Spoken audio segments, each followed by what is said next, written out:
pikiranmu. Di dalam Kristus Yesus Tuhan kita. Amin.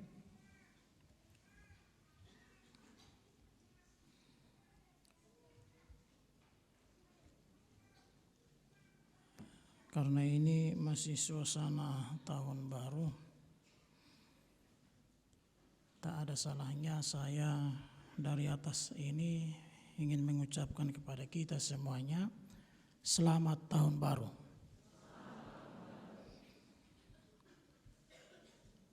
Dang nagali ala suara itu menek, memang di suasana tahun baru ini ku tengok ya, aku lihat, maaf gibi terbawa hira ning basa Batak iba.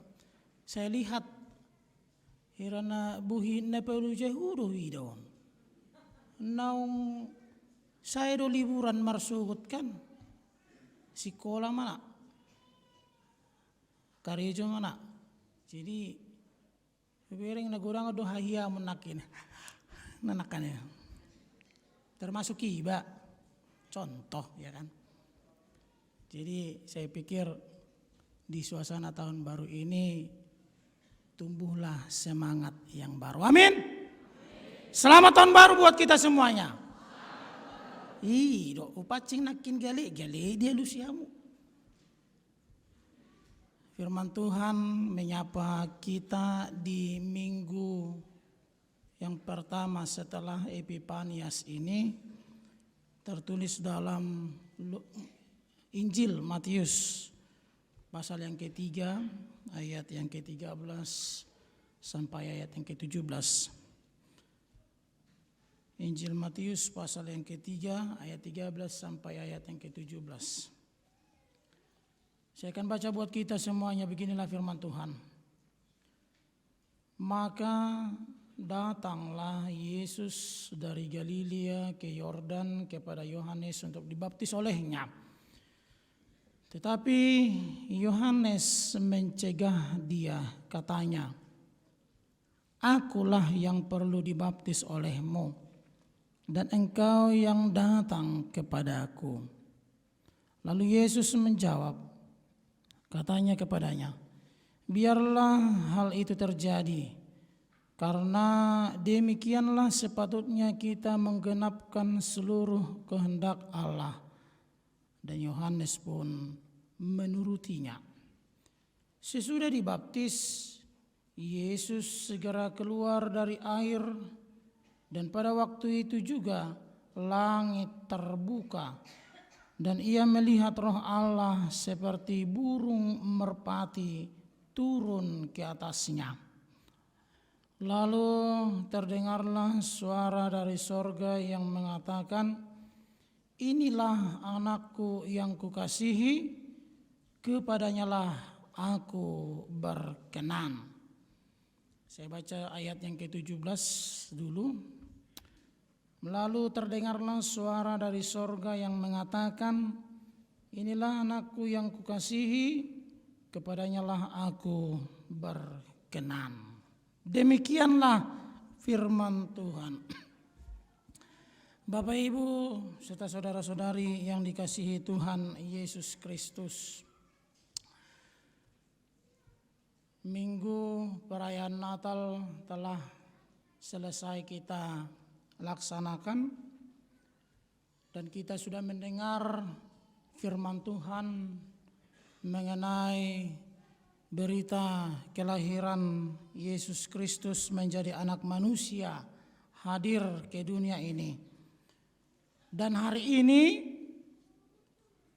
di tahun 2023 yang baru ini, kita akan disuguhkan dengan berita atau firman yang menyatakan ada sebuah peristiwa, di mana peristiwa ini menjadi peristiwa penyataan kehendak Allah bagi kehidupan manusia. Peristiwa ini menjadi peristiwa untuk menunjukkan bahwa kuasa Allah itu nyata dalam kehidupan manusia. Peristiwa ini menjadi peristiwa ingin menunjukkan bahwa Dialah Tuhan yang satu-satunya menjadi Tuhan yang maha besar, maha agung, dan maha mulia. Peristiwa ini terjadi di Sungai Yordan, dan peristiwa ini dilakukan oleh seorang nabi yang diutus oleh Tuhan, yang diutus oleh Allah untuk membaptis anaknya yang tunggal ini. Anaknya yang satu-satunya diberikan dalam kehidupan manusia. Dan anaknya yang satu-satunya ini dinobatkan menjadi juru selamat atau Mesias bagi kehidupan manusia. Tentu anak Allah ini bukan anak manusia yang hanya hadir sebagai manusia biasa, sebagai manusia yang sebagaimana hidup seperti kita, tapi anak manusia ini menjadi anak manusia yang ingin menyatakan kehendak Tuhan Bapanya di sorga di tengah-tengah kehidupan dunia ini. Saudara-saudaraku yang dikasihi oleh Tuhan Yesus Kristus, peristiwa ini ditunjukkan oleh Yohanes Pembaptis, di mana Yohanes menjadi seorang nabi yang menyerukan pertobatan hamubaun niroha harus dilakukan dalam kehidupan manusia. Yohanes Pembaptis menjadi nabi yang tidak capek. Yohanes Pembaptis menjadi nabi yang tidak pernah lelah mengucapkan sepatah kata pun agar kehidupan manusia itu hidup di dalam kehendak Tuhan. Yohanes Pembaptis tidak menjadi seorang nabi yang takut untuk menyatakan pertobatan, walaupun itu tantangannya adalah raja maupun penguasa-penguasa yang zalim, penguasa-penguasa yang semena-mena, penguasa-penguasa yang selalu berkuasa atas kehendaknya sendiri. Itu boleh kita baca, itu boleh kita lihat melalui Raja Herodes. Yohanes menjadi nabi yang memang benar-benar menyatakan kehendak Tuhan, yang kehidupannya ditunjukkan menjadi kehidupan percontohan bagi seluruh kehidupan manusia, baik itu hidup spiritualnya maupun di tengah-tengah kehidupan duniawinya. Kenapa saya katakan demikian Bapak Ibu? Karena Yohanes Pembaptis ini boleh kita lihat berasal dari kelompok Essene, ya, kelompok yang dimana di tengah-tengah bangsa itu menjadi kelompok yang menunjukkan peribadahannya sungguh-sungguh, membaca Alkitab, membaca firman Tuhan itu mereka tunjukkan dalam kehidupannya sehari-hari. Jadi Yohanes Pembaptis itu berasal dari kelompok Essene, kelompok yang saya katakan tadi. Nah, kelompok inilah yang terus-menerus termasuk Yohanes Pembaptis menyuarakan pertobatan. Sehingga ketika dia menyuarakan pertobatan itu, maka hadirlah anak manusia yang diutus oleh Tuhan. Anak manusia yang diutus oleh Allah ke dunia ini. Saudara-saudara yang dikasihi oleh Tuhan Yesus Kristus, ada yang mau ditunjukkan dalam khotbah kita hari ini. Yang pertama, ketika Yohanes berkata dia tidak layak untuk membaptis Yesus, Yohanes ingin mengatakan dan menunjukkan bahwa dia tidaklah sanggup untuk melakukan pekerjaan itu. Dia menjadi orang yang sadar diri betul untuk melakukan pekerjaan ini. Dialah orang yang benar-benar menyadari siapa dirinya. Yohanes ini menjadi contoh bagi kita ketika dia mengatakan bahwa akulah yang perlu dibaptis olehmu. Tentu ini menjadi contoh yang baik bagi kita. Who am I? Siapa saya? Ketika kita sadar menunjukkan siapa saya, mengatakan siapa saya. Ketika kita sadar ingin menunjukkan kelemahan kita, maka tidak ada satupun manusia yang sempurna dalam dunia ini. Yohanes tahu bahwa pekerjaan itu adalah pekerjaan yang sangat berat.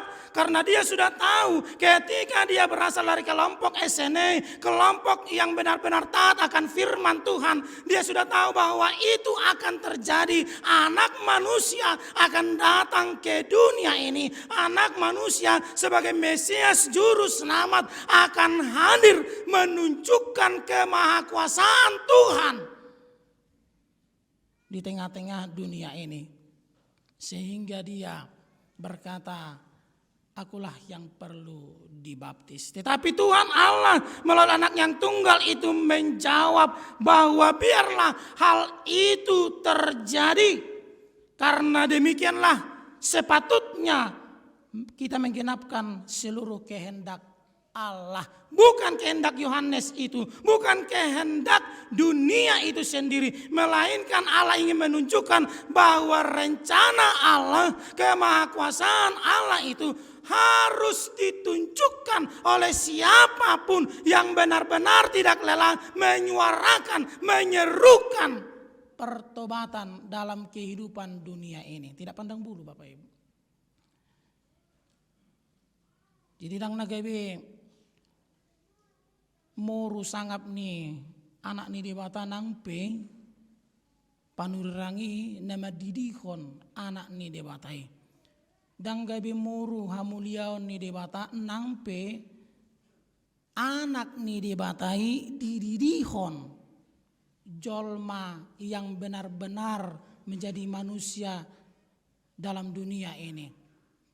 Manusia yang tidak tinggi jabatannya, manusia yang tidak tinggi kekuasaannya, manusia yang tidak berasal dari latar belakang yang berada. Tapi dari sini kita boleh belajar bahwa kemahakuasaan Allah itu boleh terjadi bagi siapapun yang benar-benar menunjukkan dirinya siapa itu Allah. Jadi diri Tuhan harus hadir bagi dunia ini. Siapapun orangnya, siapapun dia. Ketika Yesus menjawab biarlah semuanya itu terjadi dan sepatutnya sesuai dengan kehendak Allah, maka kemuliaan Tuhanlah yang harus ditinggikan. Maka kemuliaan Tuhanlah yang harus dibesarkan. Kenapa saya katakan demikian saudaraku? Saya sudah dibaptis, Yesus keluar dari air. Langit terbuka dan roh Allah seperti burung merpati terbang turun ke atasnya. Lalu terdengarlah suara dari atas yang mengatakan, inilah anakku yang kukasihi, kepadanya lah aku berkenan. Tidak ada boleh hambatan siapapun yang benar-benar menyerukan pertobatan. Karena Allah menginginkan orang yang menjadi penghuni surga itu adalah orang yang benar-benar menunjukkan kualitas iman dirinya menjadi kualitas yang berharga di mata Tuhan sendiri. Itu sudah kita baca saudaraku dalam epistel kita tadi. Penghuni surga itu adalah penghuni yang benar-benar menunjukkan ketaatannya kepada Tuhan. Penghuni surga itu menunjukkan ketaatan kepada Allah sendiri, bukan kepada manusia. Itu juga boleh kita belajar dari Yohanes ini saudaraku. Memasuki tahun 2023 yang baru ini, semua orang pasti punya rencana. Semua orang pasti punya apa yang dia inginkan. Semua orang pasti. Tidak ada orang yang menginginkan kehidupannya rencananya itu dalam kecerobohan. Tidak ada. Tidak ada orang satupun hidup dalam rencananya itu, mewujudkan impiannya itu, hidup dalam pergumulan. Tidak ada saudaraku. Dan adongi, semuanya kita pasti menginginkan rencana kehidupan kita 2023 ini bisa berjalan dengan baik. Kita sudah berjumpa dengan keluarga kita di tanggal 1 yang kemarin, bersama-sama melakukan acara pertanyaan keluarga sambil madok kata anggiat musai di tahun naneng ro musai boy hita pajupang di bagasan las ni roha do tay pason sei teido tadok dangi. Kita menginginkan hal itu. Impian manusia pasti menginginkan yang terbaik dalam kehidupannya. Tetapi ketika yang terbaik itu hidup dalam kemuliaan Tuhan, maka disitulah akan hadir kemahakuasaan Allah, akan hadir hati gorani debata kehendak Tuhan dalam kehidupan manusia. Ya, jadi jangan ketika kita menginginkan hal itu kita pakai apa yang ada dalam pikiran dan apa yang ada dalam kekuatan kita. Seolah-olah diri kita ini, seolah-olah kekuatan kita inilah yang boleh mengatasinya, yang boleh meraihnya. Itu juga tidak. Hari ini kita diingatkan. Yesus yang dibaptis Yohanes Pembaptis sendiri menjadi anak Allah yang tidak turun, jatuh kemuliaannya dalam dunia ini. Tapi ketika dia dibaptis oleh Yohanes Pembaptis, maka dia dihadirkan untuk menjadi juru selamat bagi manusia, Mesias bagi manusia. Itu makanya topik tanah iman dok, kehendak Allah digenapi dalam Kristus Yesus. Bukan kehendak manusia, bukan kehendak Yohanes itu sendiri. Ya. Dan pula di pabuah-buahon ibana, di viralon ibana, di Facebook, di Instagram, di Twitter, lan akan asing. Nang dibaptis ibana Yesus Kristus sendiri. Dan pula di pasangap ibana dirina, alai di pasangap ibana do debata marhite haroroni anak ni debata isadiri. Dia sudah menunjukkan itu. Airo do padita da batu jabu nami, mangido tangi yang ibana hutangnya kon hutiop uluna awang teh. Luar biasa di mana kan?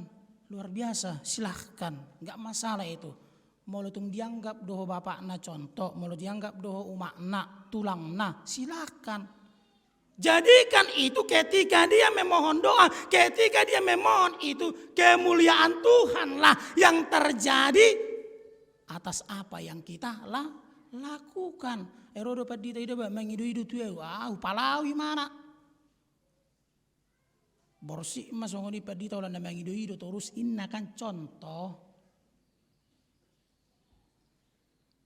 Ketika kemuliaan Tuhan itu terjadi, maka kita, soalnya ini episode 5, penghuni surga yang kepada Tuhan sajalah kemuliaan dan kekuatan. Amin. Imadah. Unang galihamu. Nang luja pi kita martau baru. Sapi Januari na dong dopi kuita baru tinang maham. Eli jabu namin nundang arong dopi buat kamu bah. Mal martau baru hamu. Mula bulan Februari dang be martau baru dok dah. Tahun liling nama Valentin nama akan aposo, ya kan? Itu dia. Maka hari ini kita diingatkan saudaraku, hari ini saat ini biarlah sepatutnya kemuliaan Tuhan yang digenapkan. Bukan kemuliaan manusia, kemahakuasaan Tuhan itu yang hadir nyata dalam kehidupan manusia. Biarlah perayaan Natal, biarlah perayaan open house yang kita lakukan itu menjadi kemuliaan bagi nama Tuhan saja. Biarlah apa yang sudah kita ikuti dalam kegiatan-kegiatan selama bulan Desember sampai pada saat itu kemahakuasaan Tuhan, kehendak Allah lah yang dijadikan hadir dalam dunia ini. Bukan kehendak kita, bukan kehendak manusia, apalagi kehendak dunia ini. Biarlah itu sepatutnya terjadi saudara-saudariku. Biarlah itu yang terwujud nyatakan dalam kehidupan kita. Bahwa hati goran dibata kemahakuasaan Tuhan, kemuliaan Tuhan, kehendak Tuhan itu digenapi.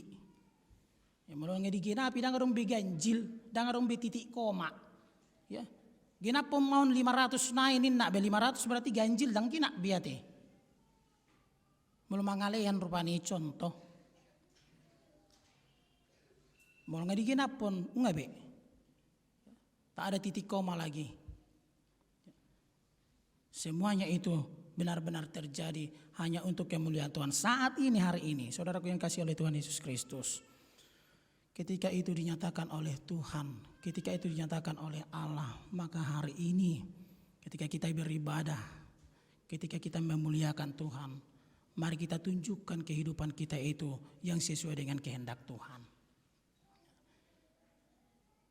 Ketika kita berjalan menanti kedatangan Tuhan, ketika kita berjalan untuk menanti kemahakuasaan Tuhan, maka marilah kehidupan kita hari ini, saat ini, menunjukkan yang terbaik bagi Tuhan. Jangan pernah lelah untuk berjalan bagi Tuhan. Jangan pernah capek, jangan pernah menganggap dirimu lemah, menganggap dirimu tidak sanggup untuk menyuarakan, menyerukan apa yang terbaik bagi Tuhan. Itu juga ditunjukkan dalam teks khotbah kita hari ini. Yohanes Pembaptis yang berasal dari kelompok SNE. Yang terus menerus, yang walaupun memang di penghujung hayatnya, penghujung kehidupannya, dia mati dipenggal oleh Raja Herodes yang memang tidak menyukai seruan pertobatan dari Yohanes Pembaptis sendiri. Karena dia adalah raja yang egois, karena dia adalah raja yang semena-mena, karena dia adalah raja yang bertindak dalam duniawi. Dia tidak tahu bahwa apa yang dia sandang, apa yang dia jabat itu adalah pemberian Tuhan.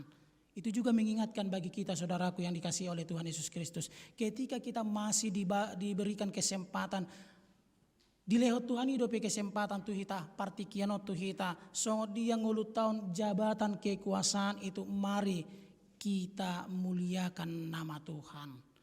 Dan jangan pernah meninggikan dirimu, jangan pernah meninggikan dunia ini, jangan pernah meninggikan apa yang ada dalam pikiranmu, tetapi besarkanlah nama Tuhan ketika dia sudah memberi itu kepadamu. Amin. Kekayaan hasangapun hamuraun hagabion nang dia kapino parmia mang do tinang. Mari kita muliakan nama Tuhan semuanya itu. Jangan pernah menyombongkan, jangan pernah untuk meninggikan itu. Tapi ketika Tuhan mengambil itu kembali,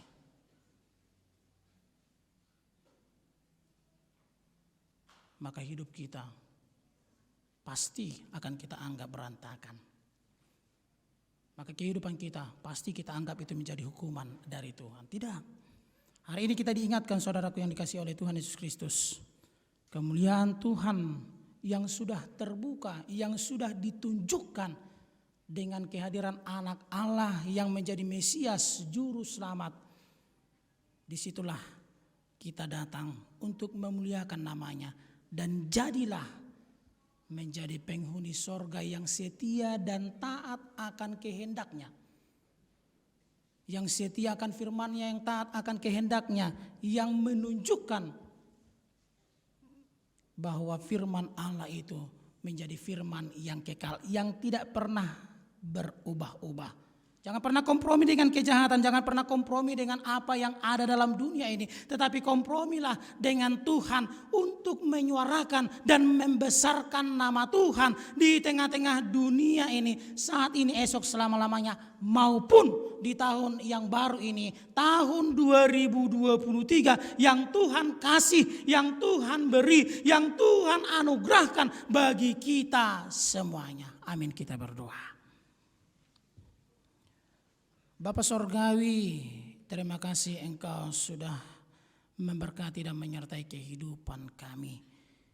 Saat kami beribadah di tempat ini, Engkau menunjukkan kasih sayang-Mu, menghantarkan kami ke rumah-Mu yang kudus ini untuk memuliakan serta mendengarkan firman-Mu.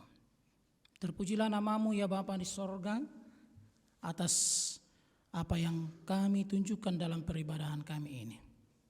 Biarlah nama-Mu yang dibesarkan, dimuliakan, diagungkan dalam peribadahan kami saat ini. Biarlah apa yang kami beri, termasuk persembahan, ucapan syukur kami, menjadi ucapan yang berharga untuk meninggikan dan membesarkan nama-Mu Tuhan, serta memuliakan nama-Mu yang kudus di rumah-Mu yang kudus ini, serta di kehidupan kami masing-masing. Berikan kekuatan, ketabahan, kesabaran bagi kami dalam menghadapi situasi yang kami jalani di tahun 2023 ini. Tentu banyak rencana, banyak perjalanan kehidupan kami yang kami rancang, yang terbaik yang kami harapkan datang bagi kehidupan kami. Tapi itu semuanya Tuhan, hanya Engkau-lah yang tahu, yang merancang kehidupan kami ini. Kiranya rancangan-Mu itu menjadi rancangan yang terindah bagi kami yang menjalankan aktivitas dan kehidupan kami di tahun 2023 yang baru ini. Apa yang sudah kami jalankan di masa-masa yang lampau di tahun 2022 yang lalu, itu menjadi sebuah pengalaman bagi kami untuk meraih cita-cita, meraih apa yang kami impikan dalam kehidupan di tahun yang baru ini. Kuatkan kami Tuhan apabila banyak pergumulan dan penderitaan yang kami hadapi. Jauhkan kami dari segala keberdosaan yang menghantarkan kami lupa akan firman-Mu. Agar kiranya kami Tuhan benar-benar taat dan setia untuk memuliakan nama-Mu saja. Berkati seluruh jemaat-Mu yang hadir di tempat ini, anak-anak kami yang Engkau berikan bagi kami masing-masing. Kiranya anak-anak kami menjadi anak-anak yang berharga, anak-anak yang membawa berkat, anak-anak yang membawa sukacita bagi kami sebagai orang tuanya dan juga bagi gereja-Mu ini. Berikan yang terbaik dalam kehidupan anak-anak kami, baik dalam pendidikan, pekerjaan, rumah tangganya, apapun itu Tuhan yang mereka cita-citakan dan impikan. Itu semuanya ada di tangan-Mu, dan itu kiranya Engkau-lah yang memberikannya. Berkati seluruh jemaat-Mu yang belum hadir pada saat ini, dimanapun mereka berada. Apabila mereka dalam keadaan sakit yang tidak kami sebutkan satu persatu namanya, Engkau-lah yang menyembuhkannya. Engkau-lah Tuhan yang memberikan dan melancarkan proses pengobatannya, agar di hari yang akan datang kami boleh bersama kembali memuliakan nama-Mu. Dan apabila sakit itu membuat tubuh mereka lemah sehingga mereka tidak boleh melangkah ke rumah-Mu yang kudus ini, kiranya Engkau-lah yang memberikan pengharapan yang hidup bagi mereka, agar Engkau-lah Tuhan yang menjadi sandaran kehidupannya untuk meraih apa yang mereka impikan bersama dengan keluarga mereka. Berkati seluruh jemaat-Mu, para halado-Mu di tempat ini untuk mewujudkan program-program yang akan kami jalankan di tahun 2023 yang baru ini. Agar program itu Tuhan menjadi program yang terbaik, program untuk memuliakan nama-Mu, termasuk dalam pembangunan fisik gereja-Mu ini. Kiranya kami boleh bersama-sama bergandengan tangan untuk membangun fisik gereja-Mu ini menjadi bangunan yang indah, bangunan tempat kami berteduh memuliakan nama-Mu. Kiranya proses itu boleh berjalan dengan lancar ya Tuhan. Kiranya doa kami, permohonan kami, apapun yang kami hantarkan ke dalam tangan pengasihan-Mu, terimalah ya Bapa, dan berikanlah itu bagi kami masing-masing. Dalam Kristus Yesus, doa kami ini, kiranya Engkau-lah yang mengabulkannya. Terima kasih ya Bapa di sorga. Amin.